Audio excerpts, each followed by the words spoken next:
Hey guys, this is Zlewikk. There's a lot of news about EU5 I have to share with you because we've got a new beta patch, we've got plenty of updates about the 1.1 patch and all of the UI changes that it's introducing, also new map modes and a complete rework of the army. I will start with the 1.1 updates. First of all, you get a bit more of an update on the hidden alerts. I was mentioning to you in my previous video about 1.1 patch that this will be an option. You know, it's very annoying. You hide an alert and when something changes about this thing with this alert, it comes back, so it keeps spamming top of your screen. But on the other hand, some information is useful for one group of the players, it's not useful for the other group of the players. So in an ideal scenario, you can customize it, and that's what hidden alert option is gonna give to you, where you'll be able to hide an alert, and you see there will be a CTA over here, where you'll be able to see all of the hidden alerts, which you'll be able to unmute at your preference. They're finally introducing a feature that I have asked for, I think around August, September, before the release of the patch, because you know it surely happened to you are fighting a war, lots of happening, multiple stacks, and you realize that one of your stacks is having 90% of the army on the right flank, because it did not auto balance this army.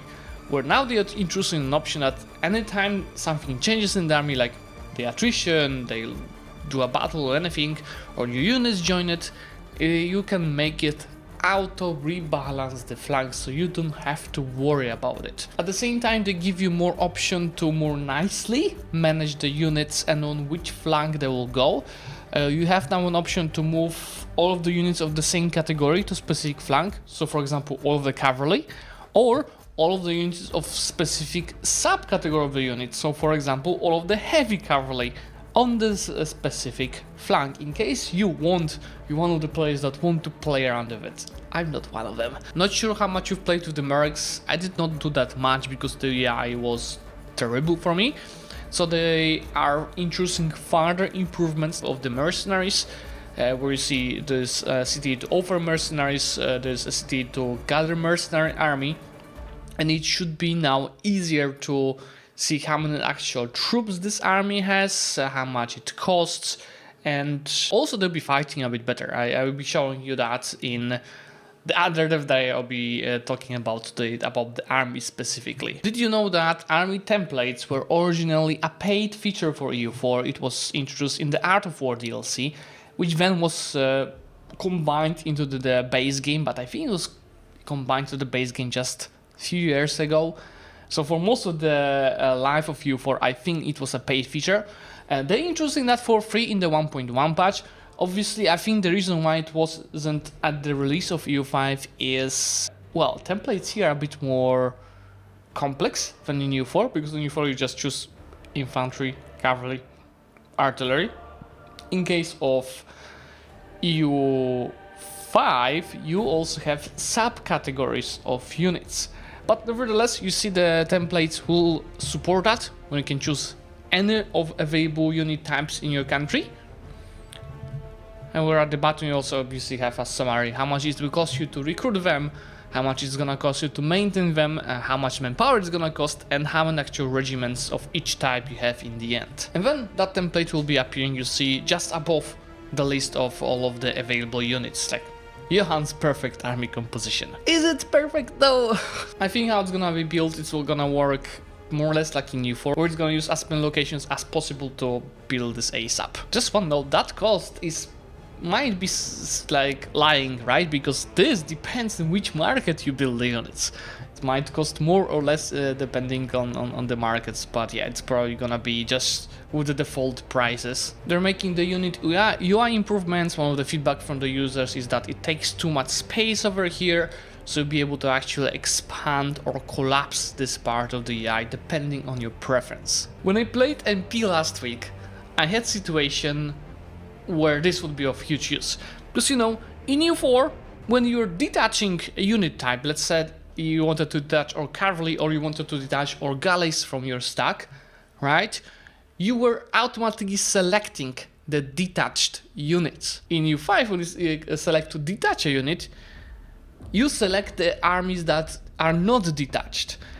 So because it's the other way around, than in EU4. I actually destroyed all of my barracks recently in the MP game because I thought I was detached selecting units I wanted to remove.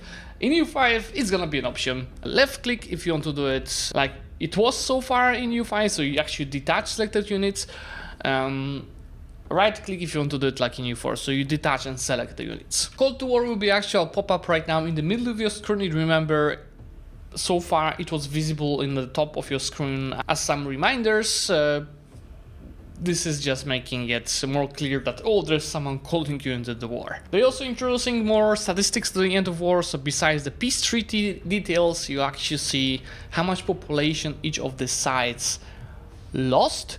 I think, like, this is not clear to me, because, for example, this looks like an attrition, this looks like battles, so I'd assume this would battle losses, these are attrition losses. But why there's a minus here and a number here? Because if you calculate all this combined, we get 342,000. So there's something I don't understand about this UI. Maybe you guys know better than I do. Another issue was, you know, when you are a really big empire and you want to raise your levies, it's really hard to manage, you know, levies from various areas. So now with this improvement, you'll be able to have actual rally points where the levies will be aiming to get by themselves as soon as you activate them. There are improvements to the location building UI.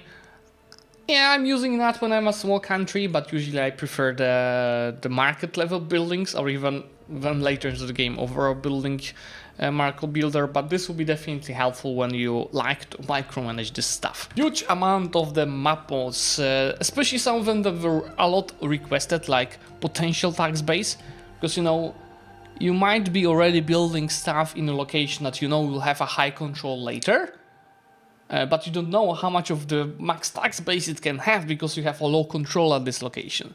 So potential tax base is gonna help you understand it. But also other stuff like, you know, market food, balance and stockpile. Threat, which is a new mechanic we discussed last week. Dedicated coalition map mode. You know, I've been using antagonist map mode. Coalition map mode might be better for it. Although we'll see if there's really a need to separate antagonists from coalition. Reverse map mode is making a comeback. Very important one, right? And improvement road builder map modes. If you talk about these new map modes, why don't you show the two map modes people ask the most for? So reverse and improved road builder, because nobody cares about amount of the burgers in the location. But yeah, this is also a very cool new map mode, which is AI Conquer Desire, which might help us understand better if you are even able to ally that AI next by to you, or to understand where do you want to expand. So maybe you can declare on someone together. You see, this is starting Ottomans Conquer Desire, for example. A lot of buildings in game has multiple levels, like 3-4 levels that, you know, you unlock over time. Like, you know, you unlock a workshop, then you unlock a manufactory, then you unlock a mill. So the problem often was that when you have an old building, you cannot mass build it. You have a little city for each location to update it, and you have a new building and you must build it. It just goes by profit in 3 years. What you'll be able to do now is in the old building UI, you'll have mass upgrade option instead. Something that EU4 did not have. You can now mass buy and sell locations to the other countries, not just one location at a time. There'll be more coming in the next weeks, in the next Dev Diaries. And next week we'll talk lots more about game mechanics, including economy, food and colonial reworks. Great, but before that, I have plenty of more to show you in this video. Let's just quickly show you a very brief summary of the army changes they are planning for that patch. And these are massive. I think these are the biggest changes to the Levy versus standing army balance so far. You know, the issues around that, it's really hard to balance because, you know, in each age you were able to rush down specific units, which are so much better than the previous age units because of the size difference. It was really hard to right balance levies versus standing armies. These changes over here are trying to actually answer that issue. So first of all, they removed the levy specific special scaling abilities for damage they're all taken. It is now purely 0.5x 1 plus levy combat efficiency, capped at 1.0, which means that you can stack up to 100% levy combat efficiency. If you can do that, your levies will be as good, except for the 10% discipline difference, for each soldiers as the regulars and mercenaries. So some builds for, levy scaling might be actually not bad, because you can have so many levies, but then there's some discipline, still some difference.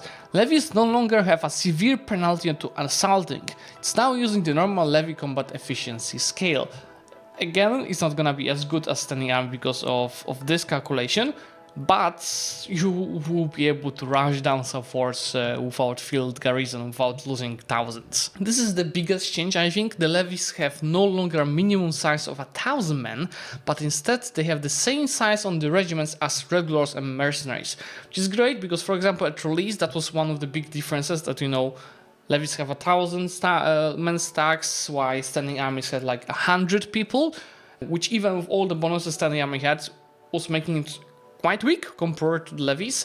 And then when they switched the balance, it was the other way around. They made the standing army so strong, it was destroying the levies in thousands. They also changed how the regiment size scale, where you see it starts with 500 infantry. I think it was 100, or even I think it was 100 at the start, so it was much bigger by default, just to reduce the difference between levies and standing armies, to 3,000 infantry, which was already the maximum over the ages, and from 100 to 1,200 cavalry. So you see it increases from 50 to 200 of basic size, and you see they change through the age advances instead of doubling each age.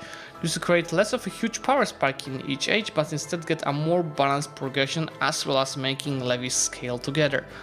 Now, what does it mean through the age advances? Does it mean there will be specific advances in the military tree that is gonna increase your army size? Or as you progress overall through the age advances, you get that bonus? Because this is not clear, I'll probably check the comment section. And as mentioned, you see there are also changes to the mercenaries balance, so they are more used by the players. Next thing is rework of the dice roll. It was 0 to 5, they're back to 0 to 9 like in EU5, which is supposed to decrease how important, how much of an impact terrain is having on the battles. Right? If you had -3, -2, -4 from the terrain, it was massive when the dice rolls were only between 0 and 5. Then you see secured flanks for infantry has changed from 25 to 50%. Left and right flanks have now 2x secure flanks when they have the center secured, which means infantry on flanks no longer sucks. So these are pretty much nerfs to the cavalry being so OP of the standing army, and artillery also takes now 25% extra damage instead of 50% extra damage, just so it doesn't die at the start of the battle, so you then have issues with sieging.